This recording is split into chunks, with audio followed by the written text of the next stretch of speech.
What is My Hero Academia Fighters? The short answer is it's a Dragon Ball FighterZ type of game using My Hero Academia characters instead. But simply applying a My Hero skin over Dragon Ball FighterZ wouldn't really work. Would Deku super dashing at his opponent make sense? Would Todoroki vanishing to extend a combo look like a My Hero game? There are simply too many things about Dragon Ball FighterZ that would need to be changed or adapted to make the game feel like My Hero Academia. But this concept is indeed very promising. So promising that even the fakest looking leak sent fans worldwide to church praying for it to be true. Alas, that leak was completely fake, but today we're gonna take a look at what would happen if this dream was to come true. What would a My Hero Academia game look like if it was made by Arc System Works? This is My Hero Academia Fighters. Let's start with the basics. It's a 2D fighting game on a 3D plane, so you can rotate the camera and have some really good looking supers and the action feeling more dynamic. This is in line with everything that Arc Sys has been doing recently. But what type of fighting game would this be? A 1v1 fighting game? A tag game? Well, it could work when it was so long ago. I let my Twitch chat decide what type of game they would like to see for My Hero Fighters, and they chose a 1v1 game where each player can pick up to 2 assists. They can't tag them in, but they can still use them as assists, so pretty much My Hero wants justice, but 2D. That's what we'll work with. Now, a lot of the mechanics in Dragon Ball FighterZ simply don't work for My Hero, so let's look at what else could work. My Hero Academia is a show about a superhero society, and since this is mostly a 1v1 fighting game, it got me thinking, what other superhero fighting games are there? And I landed on...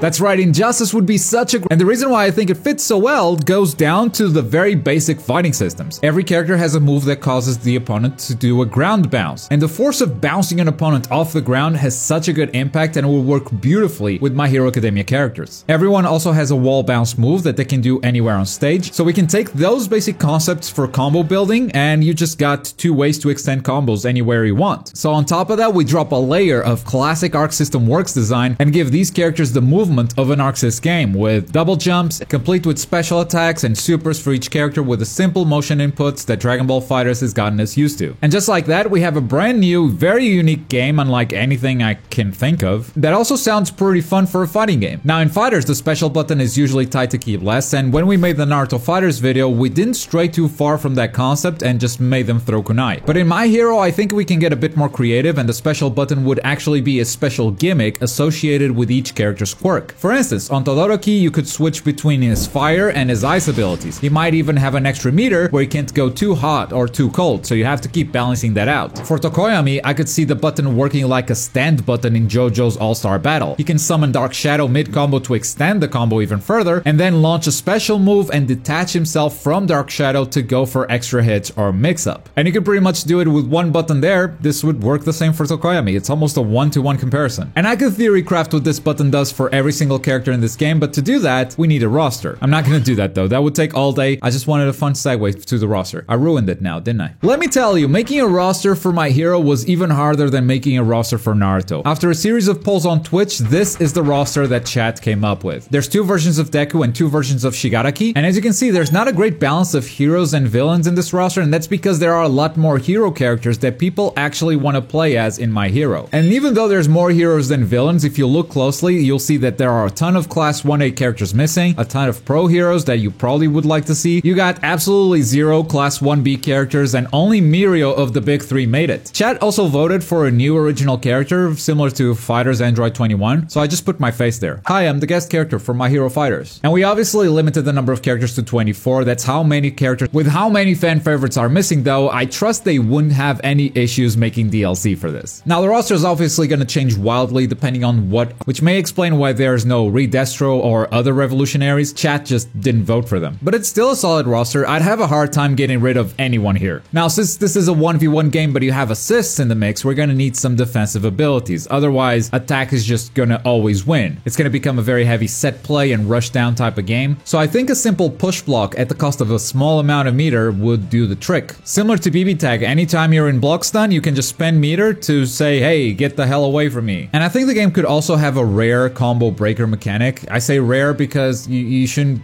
have combo breakers every 2 seconds in fighting games. In fact, we're going back to Injustice for this one. If you're getting comboed, you can break that combo once per match and spend your plus ultra. That's what we're calling the burst or the combo breaker. You spend the plus ultra and you get this clash animation similar to Injustice's clash system. You wouldn't be gambling meter like in Injustice. Instead, you just choose if you want to spend the plus ultra or not. I mean, if you just did the combo break, you're forced to spend it, but your opponent can choose to counter that or not. And by doing so, if you do the plus ultra, you combo break, the opponent doesn't challenge it, your character gets a buff. Maybe a damage buff. They go plus ultra, which also works as a comeback mechanic and eliminates the need for a sparking blast type of system. But when you do the plus ultra and the combo break, the opponent can also choose to spend their plus ultra to negate your buff. That means they won't have a combo breaker later in the game for themselves, but they also don't have to deal with the damage buff you were gonna get. Chad also had the idea that the villains should have plus chaos instead of plus ultra, and if you do plus chaos successfully, it would debuff the enemy, maybe nerf their damage instead of buffing you, and I love that idea. And I think that's pretty much the game and how it would be played, how its systems would work at a basic level, and it's something I'd be excited to play. So next, let's talk about content. Because it's an anime game, it needs a healthy amount of offline modes, even if the story mode is pretty much just a series of fights with some cutscenes and quick time events. And because of the original character in our choice of roster, it's gonna be hard to follow the My Hero canon. We have to justify that character in some way, so we'd probably need an original story to be told. In addition to that, an arcade mode with different cutscene endings for each character that can be fun and quirky, that's always welcome, as well as a survival mode, which is a pretty simple thing to make, and the 5 players that actually want to play it won't yell about it on Twitter. I don't know, I don't think survival modes are that popular, but the people who want it are very loud. It's a fighting game, so it needs a training mode complete with frame data, damage information, and dummy options so you can lab everything that you want. And I'd also love to see a combo challenge, potentially even community created combo challenges like Guilty Gear Strive did recently, just maybe with a better HUD and easier to navigate. And of course, local versus with the option to play against another player or the CPU. I'd also love to see CPU versus CPU battles as well. I feel like that's a feature that a lot of devs skip nowadays and I really like it. For online, we can do the usual ranked matches, casual matches, and private lobbies. With the ability to add spectators, please, I know it's basic, but you wouldn't believe how many games skip that nowadays. Rollback netcode, obviously, ArcSys has been really good at doing that lately, but I would also like to have access to all these game modes from a menu. By far, my least favorite thing when it comes to Arc Systems games is their lobbies. For some reason, they don't like the simpler solutions, and it always creates some weird issues. And in the private lobbies, maybe allow people to have some fun with some modifiers like playing without assists, playing with infinite meter, those types of party modes that can be fun to mess around once in a while with friends. And that's My Hero Academia Fighters. Whenever someone asks for this game, this is the game that I have in mind, and no matter who they announce for this roster, someone's gonna be mad. There are just too many iconic characters and everyone has their favorite, which is part of what makes My Hero Academia so awesome, but also what makes it almost impossible to have a roster that satisfies everyone. Anyway, those are the systems and features that I would like to see, but what about you? Do you have any other ideas that you'd like to see in My Hero Academia Fighters? Let me know in the comments down below. And if you enjoy these types of videos, we've made one for Naruto Fighters and another one for One Piece Fighters. There's probably more coming out in the future, so make sure you're subscribed so you don't miss those. And as always, thank you very much for watching. My name is Globku, and I'll see you next time. Bye!